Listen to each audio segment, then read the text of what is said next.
buckle up, girls, because this is going to be a controversial one.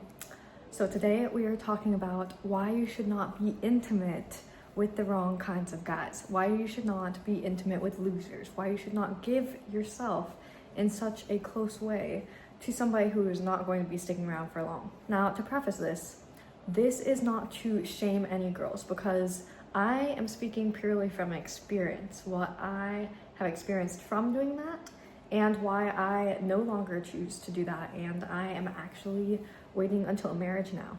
Again, this is by no means to shame you for anything that you're doing when it comes to your body and intimacy. Now, let's start off with a little bit of story time. My first relationship is when I decided to become intimate with somebody. It was when I was very young naturally. This was a person I thought that I was going to be with them forever because there was this connection, and in all reality I was relying on them because I was very lonely and I missed my home state. I had been living in a different state and I entered a long-term relationship with somebody from my home state. With that, we communicated, we had a relationship for several years.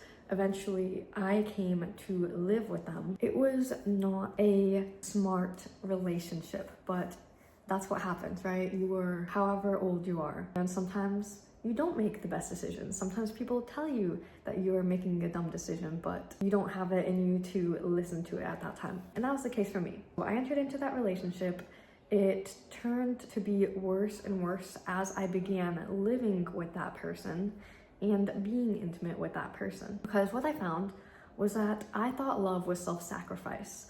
I thought I had to do the things that they had interest in, be open to whatever it is, put them before myself and my interests and what I liked, what I was comfortable with, all of that. And that turned out to be a major mistake, because with that person, they were not a stable person, emotionally, mentally, whatnot. And I only found that out after a bit of time and then seeing firsthand, instead of it being this distant person that I was in a long-term, long-distance relationship with. When I was living with them, I saw the reality right then and there of who it was that I was involved with. And it was not great. There was one thing that ended the relationship. He actually ended up yelling at me and then not being able to remember that that had happened. With that, obviously, that is not a safe person to be with, somebody who is able to do that. That is not a stable person mentally. The first reason why I would not suggest you be intimate with people would be to avoid getting involved with somebody, growing so close with somebody when you don't really know them. You don't know who they are. You've gotten into the relationship maybe just for chemistry or shared interests, just because you have the same classes together, whatever the reason. If it's not built on actually understanding and being wise about who they are, you could end up in a dangerous situation. So that was the first relationship that I was in and what I learned from that. And when I think about it, I think back with a sense of some regret. Like, I've learned the lessons that I've learned. What happened has happened. But when I think through it, if I could have told myself, don't bother with this person, then I probably would have done that.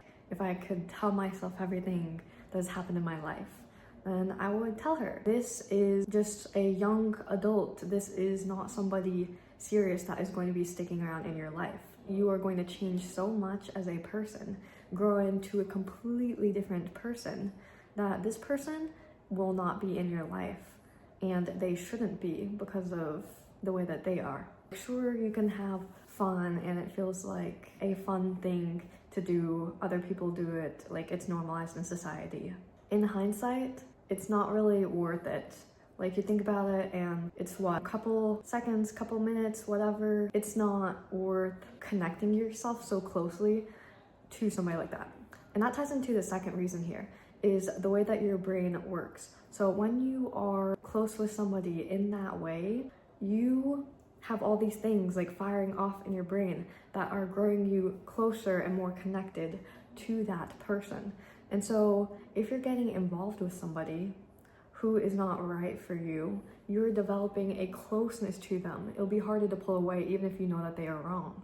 So that's why you might notice, if you have been intimate, like, you might find that after that, it feels like you are very close to them, that is partly because of all the things that are firing off in your brain. Even though you might think logically, I have control of myself, I can just, go out with somebody for one night or whatever, and it's fine. Or I can be in this relationship in this way, like it's fine. And it's not going to stop me from being logical. That's great, but it's not a logical thing that's happening that you can actively control. It's your brain chemicals. So it's kind of the same way, like, when people are depressed and then somebody tells them, oh, just get better. Well, there are some cases to where maybe that is something wrong with their brain chemistry and they can't positive think their way out of that unassisted. So it's the same kind of thing, is that you cannot always simply just snap yourself out of your brain's natural way of operating, which is to draw you closer to somebody that you have been with in that manner. So if you think about it, evolutionarily speaking, if you are intimate with somebody, a child can result. And because of that, your body and your mind are probably going to want to keep you close to that person and giving all these warm, fuzzy feelings, whatnot, so that you are able to stay with them and continue to support that child, keep that unit going. Another thing that I noticed in my past relationships is that I was open to becoming intimate because in some ways I valued fun over my safety, over finding the right person. I wasn't really approaching with wisdom, I was approaching with just like, I want to enjoy myself, or this is just part of life, so I'm gonna do it. But with that, what I came to realize is that because I was showing a lack of wisdom and a lack of discipline, the guys that I was attracting were the exact same way.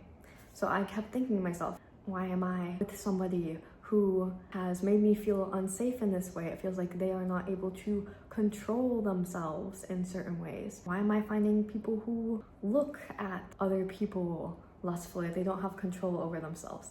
And it's because I didn't pick them because they had that discipline and because they were a loyal person or whatnot. I picked them because there was a chemistry. I picked them because I liked them.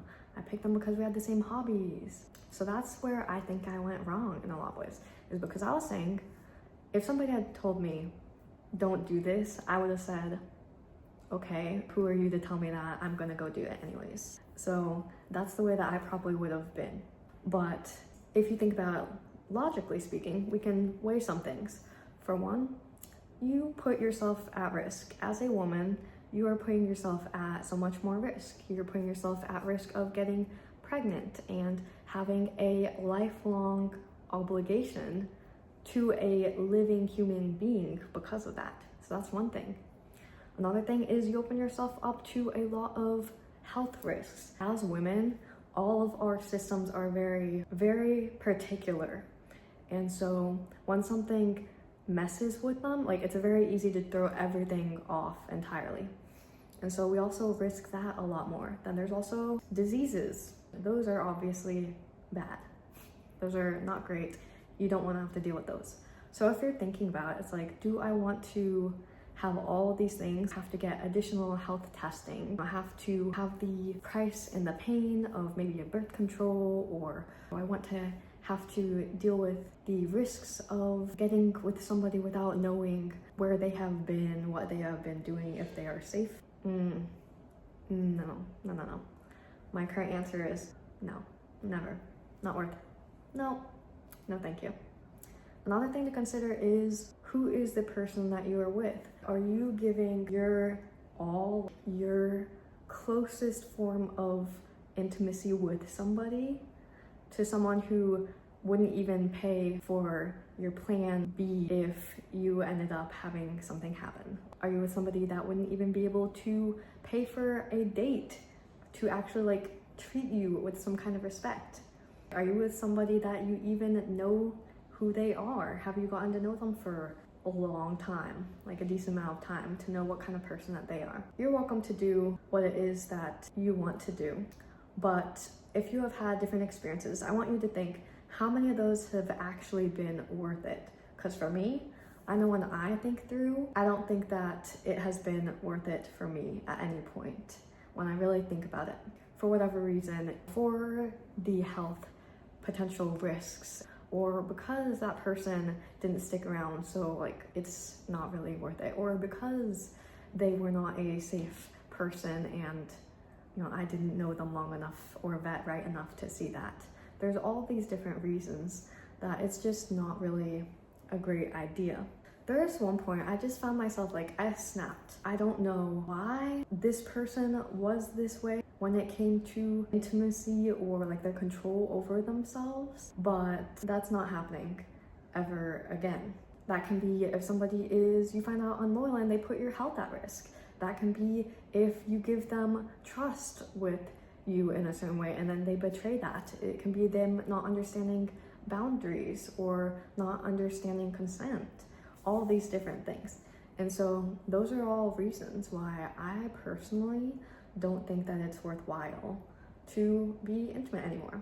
And then another thing, there's a lot of people out there, I'm talking to you ladies, so there's a lot of guys out there who are very lustful. They have their Instagram following and it's like a bunch of scantily dressed women, or they're in public and they're literally looking at people, or maybe it's when it comes to you, they are very demanding, or maybe they're upset when you say no, or they try to coerce you or something. There's all those different things that guys can do to show lack of control. I personally don't agree with corn anymore, and I don't want anybody in my life who believes in consuming that. So after a variety of different experiences, I kind of thought to myself, why would I be giving away energy and power to somebody who is not really caring about me, who is weak, they lack control over themselves, who is not going to be sticking around, who is not invested in me and shown that they are willing to actually care for me and not just what they can get physically. I thought about all these things, and the conclusion that I came to was it is not worth it for me to be intimate with somebody until I am married. That's crazy to think, because years back I probably would have been like, I don't think that that's something that I would be willing to give up for whatever reason. It's fun, it's normalized, all these things. But then as I'm getting older, my priorities are shifting, and you have less people in your life as you get older. You probably get a little bit more particular and picky. Your time becomes a little bit more scarce, and you start thinking, who is it that I really want to have in my life? And what do they need to be in my life? Like, what are my standards? What are my boundaries? And in developing all those things, I came to a lot of changes in the way that I view relationships. I no longer date purely because there is chemistry, or because we get along as people, or there is shared interests. Those things are great, but those are not what builds a foundation of a relationship. Those are not what shows somebody to be a safe, trustworthy person deserving of being in my life.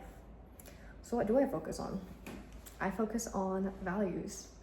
And what that means is if you have religious values and you choose somebody who is also aligned with those, if you have a clear idea of your level of ambition, where you want to go in life, that's important to consider. How you view the world, and how you view money, how you view spending money, saving money, investing money, what kind of family you want to have, how many children, if any, what qualities you want somebody to have when it comes to maybe self-discipline or self-esteem and mental health being stable and good. It's a lot of things to think about, but it's really worth thinking about so that you can find a person who's actually right for you.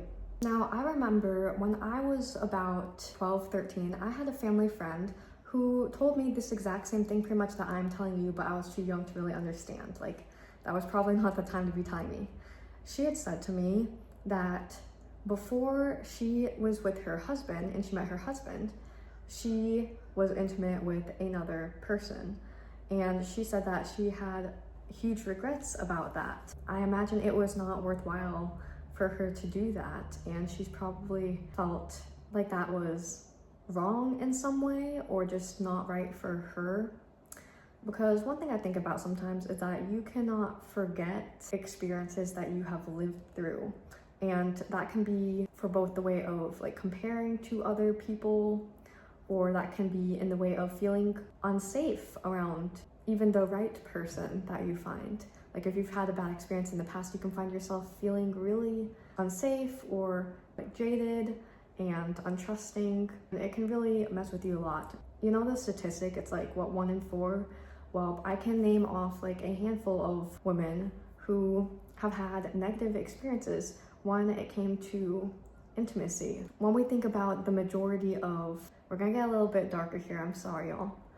When we think about crimes, it is largely men committing those, and it is largely women who experience the brunt of certain kinds of crimes. Even worse, a lot of the times it is a partner who does that. So if you watch a lot of murder mystery shows, it's usually not much of a mystery, it's the boyfriend or the husband a lot of the time. So we just have to kind of think about that. As you're getting older, what, if anything, makes it worthwhile for you to put yourself in a vulnerable position with somebody? For me, I would say that I am fairly healed. It's not as though I never want to have a relationship ever again, or I don't believe that any men are worthy of being trusted. I don't believe in that.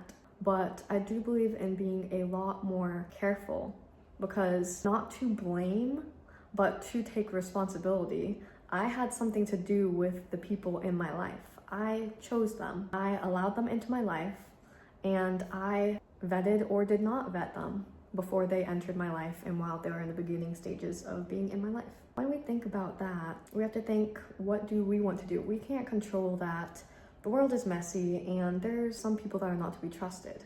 But there are people who are good people. How do we find them? Well, you take your time in getting to know a person. For me, I personally would not be married to somebody that I haven't known for at least a year. You really, truly vet them, seeing how they react in different situations. How are things when they're at their worst in the relationship? Is he still treating you with respect even though things are difficult? We think about those things. Those can help you see the character of somebody. How does he treat other people? What does he say about past relationships? You can ask yourself these questions. And this really does tie into standards, thinking about what is the standard for somebody to even meet you. If you believe in dating apps, then what kind of person do you want to be swiping on, matching with, in order for them to even meet you for the first time? And from there, what kind of person, what kind of things are they doing? What are they showing you about themselves? How long do you want it to be that you get to know them before you're okay to go on maybe several dates or get into a relationship with them? Or moving beyond that into engagement and marriage is entirely up to you what your standards are as far as yourself, your body, your finances. So I personally believe that I would not be okay working towards marriage with a man who is unable to provide entirely for me. That's just my personal thing. If this person is considering having a family with you and they cannot even manage to take care of you and show you that they are willing to take care of you, that doesn't speak very well. If I could have a journal prompt for you, I would say think about those things. What are your standards for each level of growing close to you, for access to you? Now, you might be asking, why marriage? Why not like 6 months in? Why not maybe engagement? I used to think maybe engagement, like maybe at that point that'd be fine. But for me, what's really valuable now is having a lot of security in the kind of person that I am with and in how generous they are willing to be, how caring and serious that they are. Well, of course, marriage is a serious commitment. It is a legal commitment. So for me, I decided, that's what feels right to me. After I listened to different people talk about their different experiences, I've decided that seems right to me. If I'm going to be spending forever with somebody, I do not mind one bit waiting for a year, waiting for 2 years. In the grand scheme of things, it is not that much, and it is worthwhile to get to know somebody, to know if they are able to have control over themselves in the way that I am, and be okay with not being intimate until marriage. I just saw a video the other day about most men will not be okay with a woman who is waiting until marriage, and that's fine, because you know what? I don't need most men. I need the man who is a match for my standards. And the way I'm going to find that is by holding steady to my standards. So whatever standards you decide on, don't let the percentage or the number of men out there who might meet that discourage you from holding your standard. I, as maybe you have been, am being raised in a time where the internet is just running free in all different ways. And on the news, on social media, everywhere, we see how difficult things are economically, how difficult life is, how bad things are in so many ways. And intimacy has been normalized in a lot of casual and a lot of dark settings in today's day and age. Like, I think about the shows that are common, like Euphoria. Nothing was quite that bad when I was a good deal younger. Like, nothing was that extreme. Same thing with the like 13 Reasons Why. Like, I don't think that anything was that wild when I was younger. And thinking about songs, like we have The Weeknd, who's got some very questionable songs when it comes to relationships and intimacy. And with this, a lot of women might be thinking, well, there's no good men out there, and so, you know, I enjoy intimacy, I might as well get something from that. Or times are tough, I need money, I have a phone, I have a body, you know.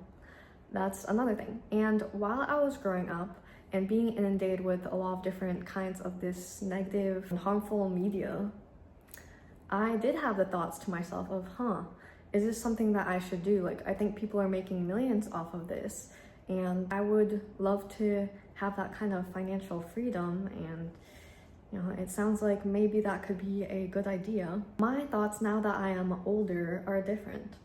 So my thoughts now are, if I could do anything in the world, would I choose to do that? And the answer is no. That comes from a place of like darkness, of desperation, of negative relationship views. Is not what I would actually want to do with myself. The sole reason would be for money. But when I think about it, now that I'm older, I realized how much opportunity there is in so many other ways. So naturally, I have a business. I mentor women on dating and relationships. And with that, that's able to make money. So you can make money without having to give up your most closest, intimate parts of you. You can make money using your brain. You can make money using your life lessons. So now that I'm older, I've really kind of opened up my mind to, I don't have to just do a basic kind of job or sell myself in some way or another. Like, those aren't the only options. If you've kind of had these thoughts also, then I would encourage you to think, if I could be doing anything, what would I do? Like, if you really enjoy travel, you can be a travel advisor. And with these, I suggest that you ignore all of the people that tell you that you will not be able to make it. Look towards the people who are actually doing what you want to be doing, and learn aggressively and work on it aggressively for yourself. The world is not so closed that you can only do like these very limited things are all variations of throwing yourself or your soul or your identity away. You can use your talents, you can use who you are and your passions, your skills to make money. Now, maybe you're persuaded by, well, I like nice things, so I should be with somebody who has a lot of money or is willing to give money, and so I can get those nice things. That is also something that I had thoughts of with the sprinkle and whatnot on the internet. And I actually had a relationship to where I was with them when I wanted all those beautiful things, the trips, the gifts, all those things. And then I got it, but I didn't, as I was telling you all, take my time in getting to know them. So what I found was I got the wonderful lifestyle, but when I really sat down and there were slow moments to where there wasn't the travel or something fancy going on, I realized I don't actually like this person that much. And this person actually isn't that mature. This person actually is not that disciplined. they're not that great of a person, even though at first I was wowed by their lifestyle or their money. And so that's another thing, that when it comes to intimacy, don't be misled into going for and valuing primarily the handbag or the travel. Like, the travel is definitely wonderful. I have no regrets about my life experiences, partly because of the travel. But when it comes to things, as much as you might be a material girl, let me tell you, I got myself well, I didn't get it, but I received a very luxury timepiece. And with that, I found I don't even wear it that often. And it's like, oh, it's beautiful. I really do like it. But there's always more things I want. So it's just like, well, there's always just more and more and more things that I want. At what point are you willing to let go of what you actually want in a partner and the kind of quality of person that you want, just to keep things or to obtain more things? I guess it also ties into, in any relationship, have money that is yours. Like, even when I'm married, I'm going to have a bank account that is solely mine, investments that are solely mine. And so that is something that I would advise, along with a prenup. You know, it's good to, while both people still love each other, to have an idea of what they want to do should anything go wrong. And I know some people view it as, well, that's planning for it to go wrong. I view it kind of like insurance, to where you're not planning to get in a car crash, but in case you do you want to be out of all of your money, or out of a good bunch of money because of your decision? Or do you want to have something that is able to protect you and to protect the other person who is involved? So that's kind of how I view it. If you'd like help with developing your standards, then you can set up a one-on-one with me at amylotus.com. I really hope that this very close to my heart, very personal girl chat was able to help you think through your standards, maybe consider your relationship experiences, and think about what is worth it to you. Bye.